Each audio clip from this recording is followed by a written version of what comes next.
We're only a few weeks away from the end of the NFL season, which means that the MVP frontrunners only have a handful left of games to plead their case. And one of these frontrunners is two-time MVP winner Lamar Jackson, who is looking to duplicate the success he had last year and go back-to-back. And only one man stands in Lamar's way, and that man is from up north, the one who shall not be named. Although we will talk about him a little more later in this video, for right now, I just want to focus on Lamar Jackson and the phenomenal 2024 campaign that he's had, because it's been nothing short of outstanding. The numbers he's put up, unprecedented, especially for a guy like Lamar who seems to do the impossible every time he steps onto the field. And I think that alone speaks to how great of a season Lamar Jackson's having.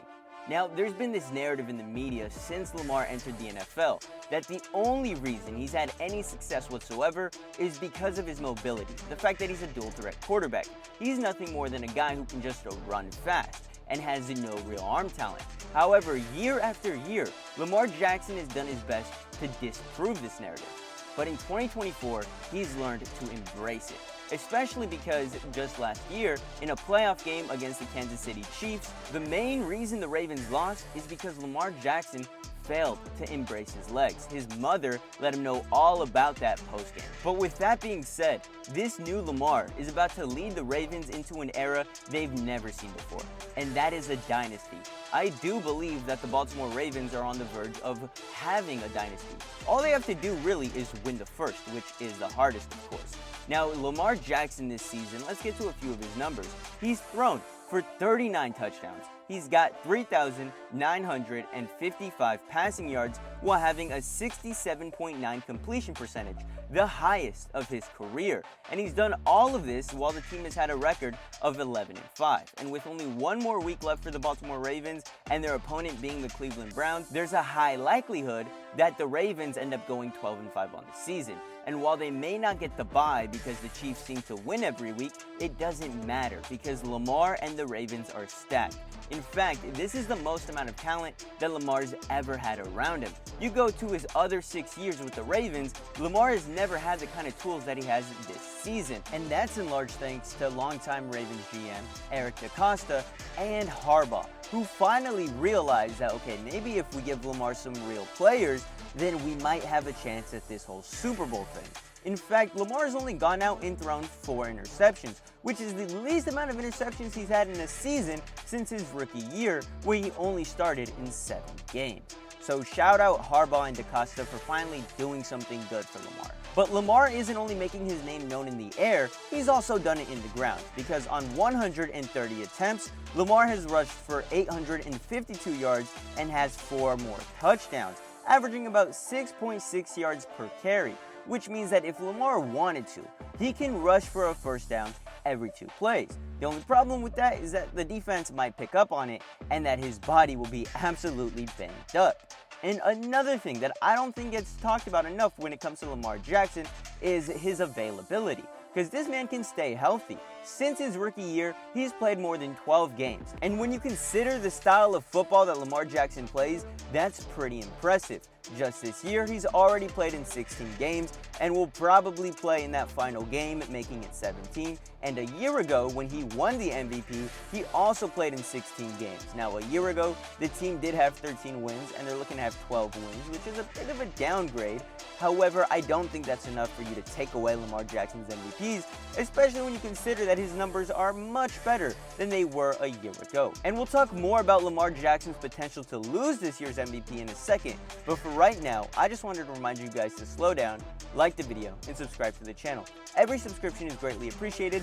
We're on the road to 10,000, so please subscribe. It means a lot. Now, that new addition to the team that I was mentioning earlier, well, I'm sure you know who I'm referring to at this point, and that is Derrick Henry, who's had a bit of a resurgence in his career since joining the Baltimore Ravens. There were rumors and speculations that maybe Derrick Henry wouldn't work out on the Ravens because he needs a lot of touches to be good, and Lamar Jackson is of course going to throw the ball the way Lamar Jackson wants. However, that just hasn't been the case, because this year alone, Derrick Henry has already had 305 attempts, more than he had a year ago on the Titans.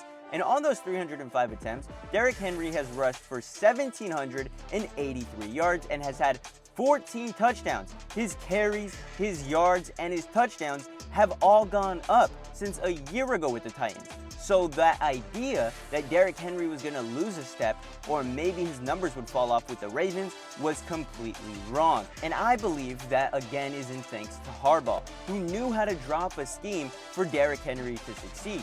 Something that I believe the Titans didn't do very well in Derrick Henry's last few years with the team. However, Derrick Henry is a stud, and he isn't very old. Of course, when it comes to running back years, 30-year-olds aren't exactly how you would like them. However, this man is a 4-time Pro Bowler, 1-time All-Pro, has won Offensive Player of the Year before, and I think he is bound to do it again, especially if he continues to play the way that he has with the Baltimore Ravens.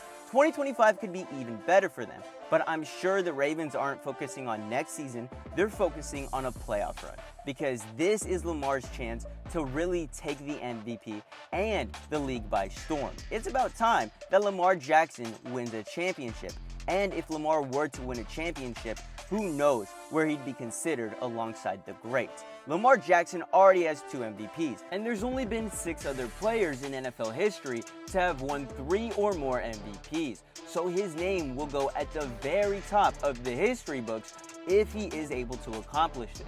However, like I mentioned earlier, there is one man who stands in his way, and that is Josh Allen, his mortal enemy at this point. I mean, Josh Allen himself has had a great year. In the 15 games that he's played, he's thrown for 3,549 passing yards, has about 26 touchdowns in the air, and I mention that specifically because Josh Allen has a surprising amount of rushing touchdowns. Of course, I have him on my fantasy team, so I know this, but Josh Allen has 11 rushing touchdowns and 514 rushing yards. If there's anybody who really uses his legs, it's Josh Allen. And that's because the players around him aren't so great. I mean, he's lost just about every star receiver that he's ever had, and the guys he has now, not so good. But anyway, Josh Allen has been phenomenal this year, and the Bills are on pace to win just about 14 games and only have 3 losses, so they will have a better record than the Baltimore Ravens, but they won't be at the very top of the AFC. That, of course, is going to go to the Kansas City Chiefs. So it really just comes down to the voters and how they decide to call this thing. I think it should be in favor of Lamar Jackson, because as great as Josh Allen has been with less, I do believe it's Lamar's year, just as it was a year ago. But anyway, I think I've covered just about everything I've wanted to, especially with this whole MVP saga and the 2 guys battling it out. Who do you think is going to win the MVP? Alright, but anyway, like I said, catch y'all later. Much love. Deuces.